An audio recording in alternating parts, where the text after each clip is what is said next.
Hi, welcome to my review of The Starless Sea by Erin Morgenstern. I will be doing both a spoiler and non-spoiler review, so see the timestamps below for if you want to skip ahead. Also, I have decided that I'm probably going to do a comparison to The Night Circus, which is written by the same author. I know I have not done a review on The Night Circus yet on this channel, but I think comparing The Starless Sea to The Night Circus will make it a lot easier for me to talk about why The Starless Sea frustrated me. There is no need to worry about spoilers if you have not read The Night Circus yet, since I will not be talking about any specific spoilers for The Night Circus. Let's talk about what I enjoy about The Starless Sea. The Starless Sea, I really enjoyed the prose for one thing. Erin Morgenstern has very atmospheric prose. It's very whimsical, it's very fairy tale-esque, and I find it very beautiful to read. Sometimes I do feel like the prose can be a little bit over the top. It can be a little bit extra when you're trying to follow the plot and when you're trying to just focus on the story itself. I feel like Erin Morgenstern tends to kind of veer off into focusing more on fairy sort of quotes. That said, I do like the quotes. I do like the way that she writes personally. But I think that if you're not a huge fan of purple prose, Erin Morgenstern has one of the most purple prose that I've read of all the authors.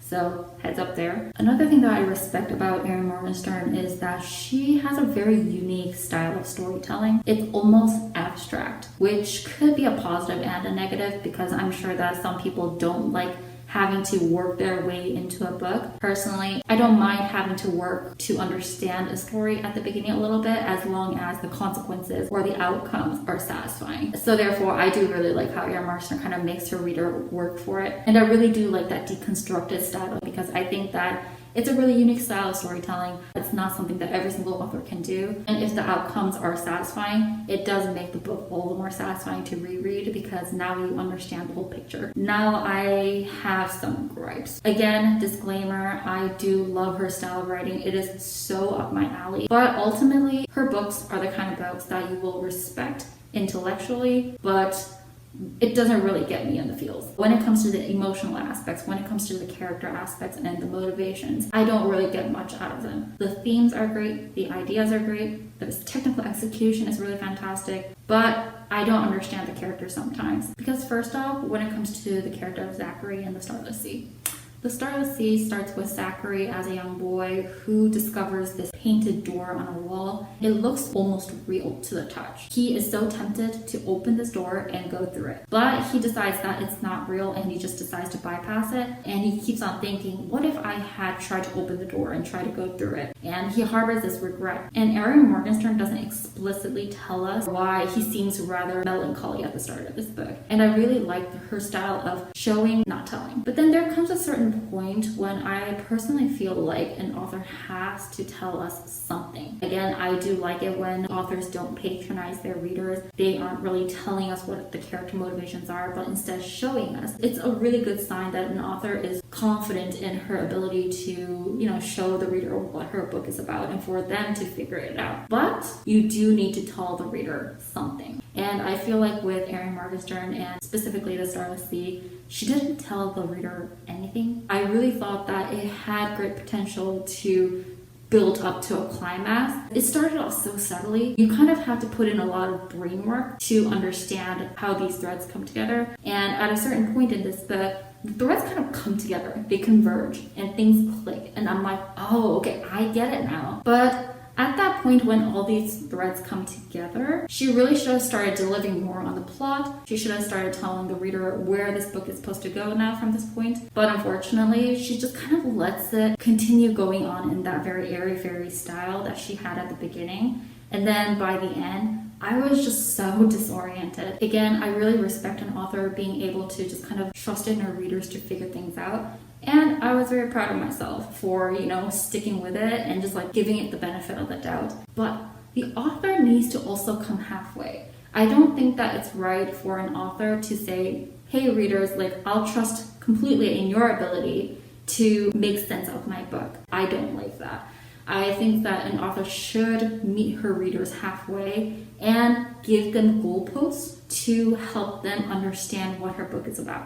Help them understand what her characters are thinking. But I think that this book is just a case of Erin Morgenstern being airy-fairy and not really helping her readers understand what this airy fairiness means. Even at the end, she's not really giving us a conclusion. She's not really giving us a thesis. Therefore, when it comes to the Starless Sea, it felt very pretentious. It's really difficult for me to say that, again, because I respect her book. Everything felt very disjointed at the beginning. It felt very abstract. But this deconstruction, it all comes together at a certain point, and I was like, that's art. I really like that. But if you as an author are not providing goalposts for your readers to understand where your characters are going, how they're evolving, how their motivations are changing, what they're learning along the way, then the interpretations can be like infinite. I think that there are somewhat enough clues in there to help me understand what the theme of this book is, what it's trying to say. But at the same time, it's kind of a leap that I made on my own. It's good to have interpretations of your own as a reader, but the reader is also reading to get the author's interpretation and what she's trying to say. And with the Starless Sea, it really didn't make sense to me what the author was trying to tell me. So ultimately, I think that I gave this book 2.5 stars to maybe 3 stars. Technically, it's a 4 stars. But on the other side of the spectrum, if you haven't really delivered on the characters, it's also kind of a 2.5 for me. Would I recommend this book? You know, I've seen plenty of people who say they enjoy this book. Very much like the Night Circus, this book is definitely a good experience, I think. With the Night Circus though, I do feel like the experience of the Night Circus worked really well. Everything felt tonally consistent. Therefore, there was some satisfying takeaways with the Night Circus. Whereas with the Starless Sea, I didn't understand what the author was trying to say. So I think that I enjoyed the Night Circus better because, again, it was more tonally consistent, and I think that it had a slightly better finale. So I'm not sure if I would recommend the Starless Sea personally. 60% of this book was fantastic, but then the last 40%, it went...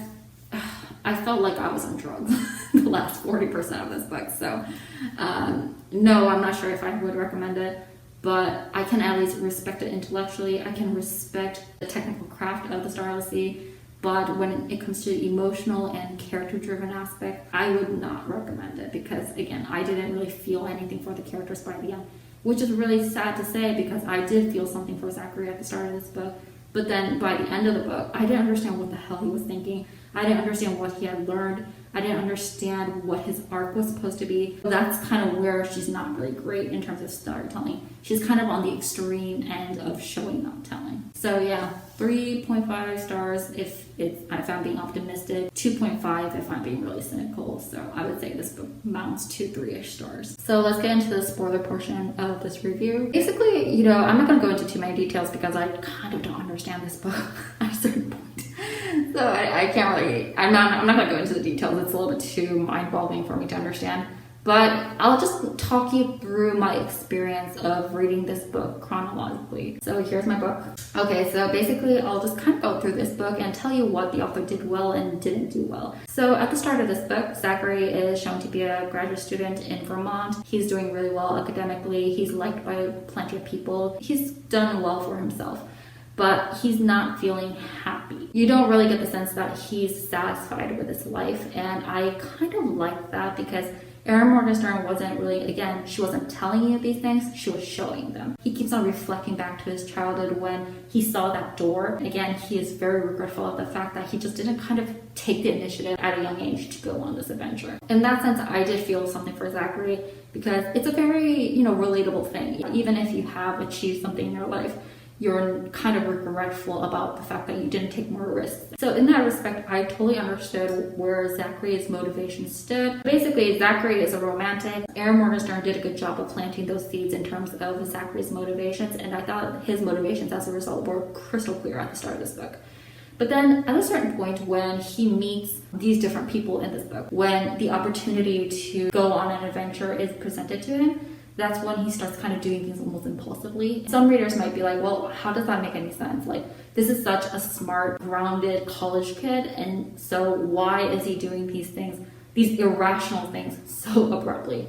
Personally, for me, it made a lot of sense because, again, Erin Morgenstern did a good job of establishing how Zachary is kind of dissatisfied with his life and how he has this regret of not doing things a little bit impulsively when he was younger. He missed that opportunity to go on an adventure. So the fact that Zachary was kind of doing these impulsive things and kind of not even questioning it, some readers could say, oh, okay, like that doesn't make any sense. But for me, it's artistic suspension of disbelief. But there comes a point when the author does need to kind of tone that down and check in with us and reaffirm that Zachary is still a normal human being. I just wanted one of those moments where Zachary is just like baffled by whatever's going on, being like, okay, like I kind of jumped onto the ship really abruptly, but now that I'm on this ship, I'm a little bit baffled by what's going on right now. I can't believe this shit is happening to me. But then when certain crazy things start going on, he never questions it. He's never like taken like a step back and be like, what the hell did I get myself into? For him to just kind of go into this very fairy tale-esque sort of mode where he doesn't really have motivations of his own. He doesn't really question things that are happening to him.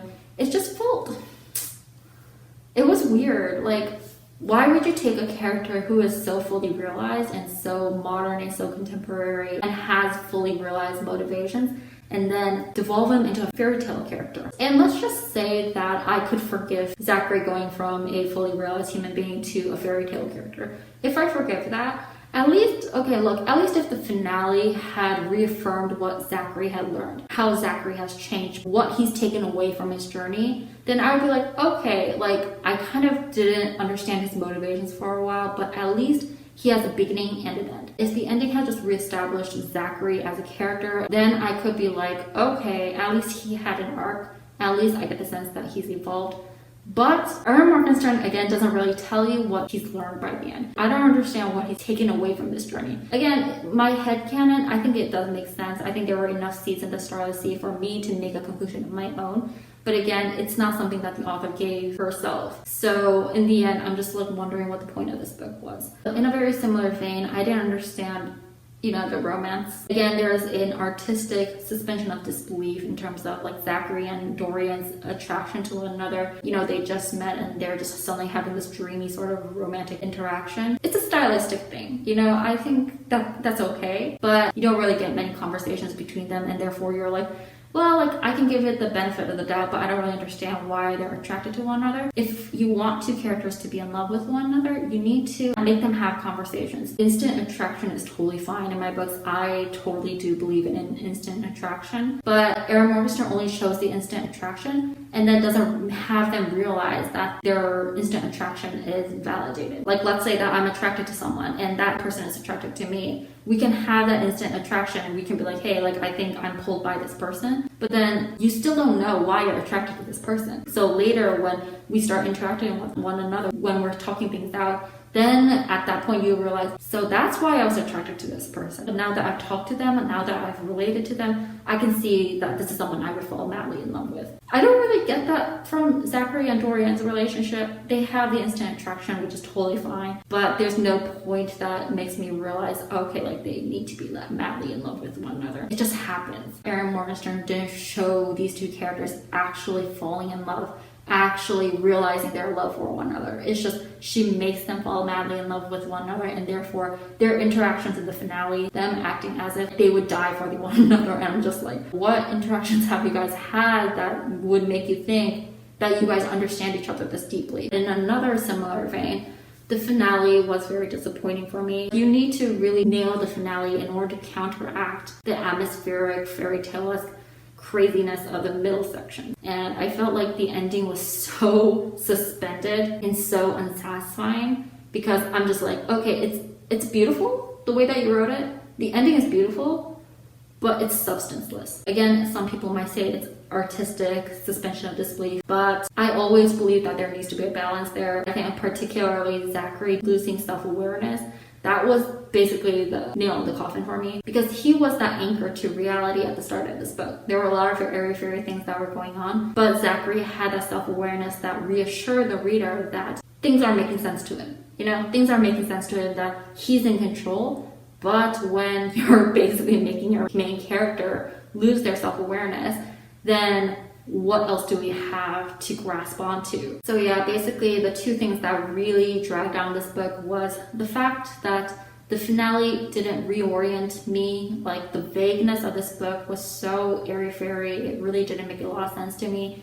but it could have been forgiven if the ending reaffirmed Zachary's goals, reaffirmed Zachary's motivations, reaffirmed where he stands at the end of this book, and reaffirms that he actually had a journey. But because the ending just has this very substanceless ending and it doesn't really give you much else, it's a pretty ending. It doesn't give you anything else in terms of the characters. And number two, the romance. The finale is very much about Zachary and Dorian and basically how they love each other, I suppose. But because, again, this romance didn't make sense to me, I understood the instant attraction. I didn't understand the point when they actually fell in love. They just decide to be in love, and therefore the ending felt very melodramatic to me. It's almost as if nobody else in the world is important to them. But I don't know, it's just like, Zachary, dude, you have friends, you have your mother. Why are you acting like Zorian is your final love? And like, I don't know, it's just like Dorian too. It's just, these characters only just met, right? It's just, why the hell do they love each other so much? I don't know. It just didn't make any sense to me. So just in discussion of the other little details, I liked Eleanor and Simon together. I thought that was really cute. And this is the element of this book that I actually did enjoy. The fact that we didn't understand this whole pirate and this girl thing at the beginning of this book. I was like, I don't really understand how this relates, but it ultimately became this whole story of Eleanor and Simon, the keeper and Miranda. I don't remember the details, but I really like those elements. Unfortunately, I don't understand what happened to Simon and Eleanor in the end. I don't really understand what their arcs were, because I loved how they started off as fairy tale characters at the beginning, but then as the book continues, they become much more fleshed out, fully realized characters, and by the end, I was really hoping for them to be in the finale with Zachary and Dorian, but then they just kind of come in at the finale. They just zip in and they zip out, and I'm not really sure what happened to them. It was very dissatisfying to me because, again, for them to start off as fairy tale characters and then become much more realistic as the book goes on, for them to become more tangible, I think that's a better word for it. I really want them to be fully realized characters by the end, but unfortunately, like Zachary and Dorian, they become very abstract fairy tale characters, and therefore I couldn't really take away anything from their stories. To be fair, I will say that I kind of did like the Keeper and Miranda's storyline. Again, not very satisfying totally, but I do kind of get the sense that they were realistic characters by the end. I didn't fully understand their journey, but at the same time, at the end, you do kind of get the sense that they've reached a conclusion, which is basically for them to be together. So that wasn't bad, it just was not as good as it could have been. I did quite like the painter villain, right? That revelation was really interesting. I quite like that. It's just, it was disappointing how this villain dies in the middle of the book or towards the end of the book. I just kind of want this painter to show more motivation, I suppose. But again, she just kind of dies, like as if she's a throwaway character. And I'm like, what the hell is going on? What else do I have? Oh yeah, I like the bees. I thought they were so cute. I don't even know what the hell this is about. Like, I don't understand. Okay, I didn't like the world building. I didn't understand what this whole Starless Sea bizarre shit was. Like, mind you, I was reading this book very carefully when I read it at the time, right? I was reading it very carefully. I was really keeping a track of what everything was going on. But this whole Starless Sea thing, I'm like, what the hell is going on? Again, if you had the characters just be a little bit more self-aware and just make a little bit more sense, then I could be like, okay, the world building doesn't really make that much sense, but at least the characters seem to be learning things along the way. Then that at least is something tangible that I could relate to. But because the world building was so disorienting and the characters themselves just seem to be wafting from place to place without any motivation or any self-awareness, or no reaction about how weird this shit is going on, then I myself am going to be extremely dizzy and disoriented. But I will say that the one thing that I did kind of like about this world building was the kitchen, aka the bees. Even that, I just didn't understand what the hell that was about, but I liked it. You know, I liked the bees. They were cute. They were very cute. When Zachary is talking to them or sending them notes or whatever, it's really cute. It's really cute. I like the idea of the bees. Which is a very tiny detail of this book to love, but, you know, there wasn't anything else for me to love personally. So here are my final thoughts on this book. I think that it's not fair for me to say that this book didn't have a point, because again, if you are able to form your own canon or just make conclusions about what these characters are thinking, what they're learning, and just kind of make inferences, then this book will be fantastic. Again, I'm not saying that Erin Morgenstern didn't plant those seeds for conclusions to be made, but at the same time, I need to know what the author is thinking as well. Like, I love for the author herself to give me a thesis about how she interpreted it. Therefore, I think the best way for me to explain my frustrations with this book is this. Let's say that you're in a college course. You've put in all this time into doing the homework. You've gone to every single lecture of this professor. You've done all the work. You've really just gone to every single discussion. And at the end, you are just so proud of yourself and you feel like you completely understand the material. But let's say that this professor doesn't give you the key to your exam. Like, you've taken this test and this teacher refuses to tell you whether you answered these things right or wrong. You've written this beautiful essay on a test and the teacher will not give you any feedback about whether you're thinking about this right. I would be really frustrated if the teacher didn't give me any feedback about my essay. I have poured blood, sweat, and tears into learning your material, and I feel like I completely understand this material. I want to get some validation. And not only that, even if I do understand that my essay was amazing, I would like to see what the teacher wrote for his or her essay. I kind of want to compare that person's essay with my essay. That's basically my relationship with Erin Morgenstern. She gives you all the material for you to understand what this book is about. And again, I was very proud of myself because I felt like I completely understood what these characters were about. But at a certain point, I just started becoming very frustrated because I would like to kind of see what the author's interpretation of her characters are. Just reaffirm that I'm thinking about this the right way. It's the most infuriating thing when authors do this. It's like a college professor telling you, hey, you took the exam, you did well, but I'm not going to give you my answers or my feedback on this because if you've done the work, I'm sure you'll understand if you did this right or not. So pretentious, right? And that's exactly my relationship with Erin Morgenstern and the STARLESS SEA, because it just feels like Erin Morgenstern is refusing to give the reader anything. Again, she does give you all the materials for you to form an opinion of your own, but she's not giving her own thesis. She's not giving you what the takeaway of this book is. She's not really telling you what these characters have learned along in their journey. She's not really giving you, she's not giving you anything. So yeah, my voice is completely gone. I'm so frustrated with this book because I don't understand what the author's interpretation of this book was. She didn't really give me a takeaway. It just kind of felt like she was being abstract and experimental. And then she's like, you do the work of putting it together. I'm respecting the fact that you deconstructed this book so intricately, but you're not providing me with any entertainment, or you're not providing me with any catharsis. Like, I read a book to learn what other people's interpretations of their characters were. I want to be able to take something away new rather than me putting in all the legwork to entertain myself. Does that make sense? So yeah, STARLESS SEA is a little bit disappointing in that regard. It's technically really good, but I can't really say that it's more than that, you know. I respect it. I respect the technical execution. But even that, it fell apart towards the end because, again, I talked about the world building and how nonsensical it is sometimes. It's just so abstract that I was completely at a loss for me to interpret that. So yeah.